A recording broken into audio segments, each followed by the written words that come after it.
Hey, what's going on, folks? It's Creative Duelist here, and I've been making decks creative since 2016. Welcome, folks. It's good to be back. It's good to be back in Master Rule 5, of course, well, Master Rule 3.5, or Revisited, whatever you guys would like to deem this new format. We can finally play YuGiOh as it should be. But yes, folks, today I'm kickstarting this profile off with Utopias. Utopias, come on, tier 1. One day, I think Utopia's going to be tier 1. It has the potential. But I've got everything. I've got all my card choices. I've got all my secrets. I've got all my good stuff. Let's get right into the meat and potatoes. It's been a while since I've done Utopia, because I was going to update it during Master Rule, but I was like, it's March, so there's no point. I might as well just wait until April. So let's begin. I'm going to start off with the monster lineup, of course. I played the triple performage hat tricker. Now this build is a little bit competitive more than the other builds, because the other builds I've seen, not hating on people's builds, but I don't like when they play the Gaga and the Do stuff. That stuff is garbage. You should only play that stuff for fun. If the only time you'll catch me playing Gaga is if I'm playing with friends. I'd never take that shit to locals because you'd get bopped. Like, no chance. The reasons why I like playing these, I'll go over the engine and I'll explain. But yeah, the triple Summoner Monk, do play a mini Time Thief engine, so double Winder, double Bezel Ship. Pop this here, in fact. Double Bezel Ship, double Kage to Kage, double Star Drawing, and I do play the little Forest People. The double Gigabyte, the one Inari Fire, and of course the Archfiend Eater. These don't get ashed, except for Summoner Monk. The reasons why, even if they ash Summoner Monk or your Winder, you can still make plays. So, say if you had Gigabyte and a Summoner Monk, and you had a spell, and you wanted to use Summoner Monk to bring out the Star Drawing, and they ash the Summoner Monk, or they Veiler, you can still make a Utopia. You can still do all your nonsense. You can get change tactics, rank climb your way into Utopic Sexal, and then shit on your opponent. This is way better than like Gaga or Do or any of that nonsense, because all that nonsense, it's bricky. They require activation success, and if they Veiler any of your shit or ash, bro, just kiss the round goodbye. So this is why I play these. These are a lot more optimal and a lot more competitive. They help you get a rank 4 Utopia on the field. So that's going to round up the whole monster lineup. For the spells, I play triple Generation Force. We got to see this card here, the triple Change Tactics. We got to get Change Tactics to our hands ASAP, or if we already have Change Tactics, we have other targets which I'll get into. Then I've got the where is it? Got the double pot of Desires, just to kind of blitz through the deck. Then for our rank up magic targets, we got triple Astral Force. Astral Force, wow, that looks beautiful. Looks like snow. Looks like, you know, like lemon drizzle, and you kind of bite it. What am I talking about? Anyway, triple of this, just to help us make the Zexal monsters.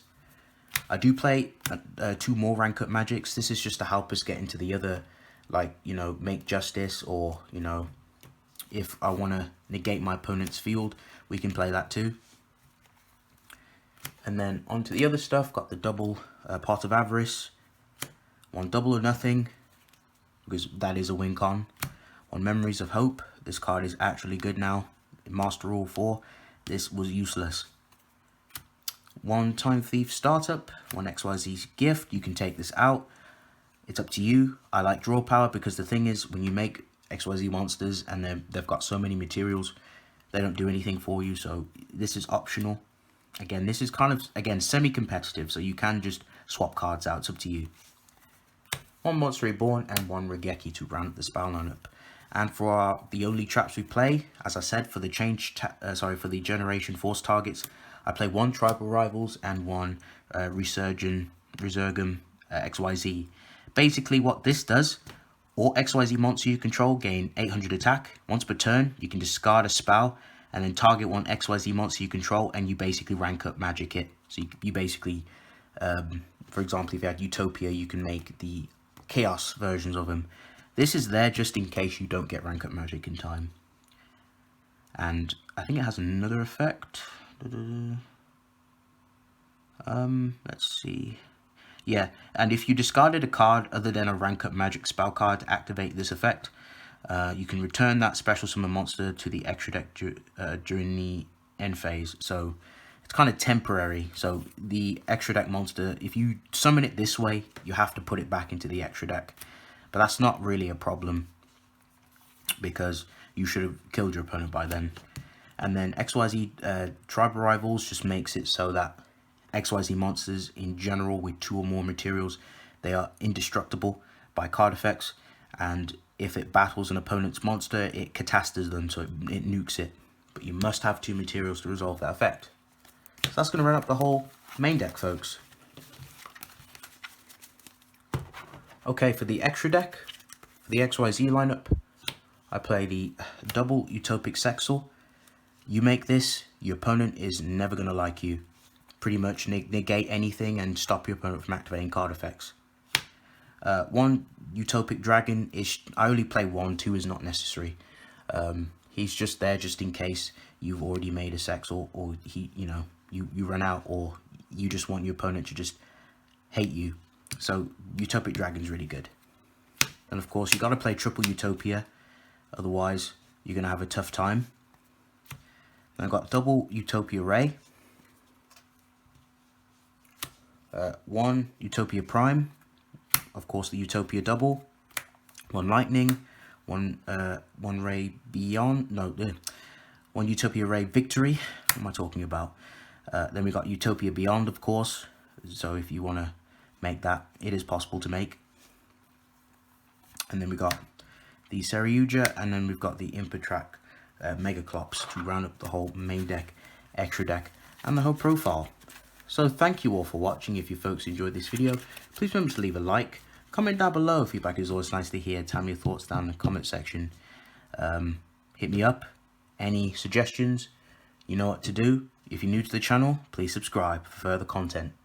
So this is Creative Duelist signing out. Peace and have a good day. Okay, since you guys stayed long enough for the giveaway, I will be announcing it, of course. I hit 800 subscribers. This is a nice little special. I just wanted to say thank you all for supporting me throughout my journey. I really do appreciate it. It's been a long time. I've been grinding my ass off with this channel, and I couldn't have done it without any of you guys. And I wanted to do something really special for you folks, really, really special. So I've got some cards that I'm going to get rid of, and I will showcase them in the next video, so please stay tuned for that. Creative Duelist signing out.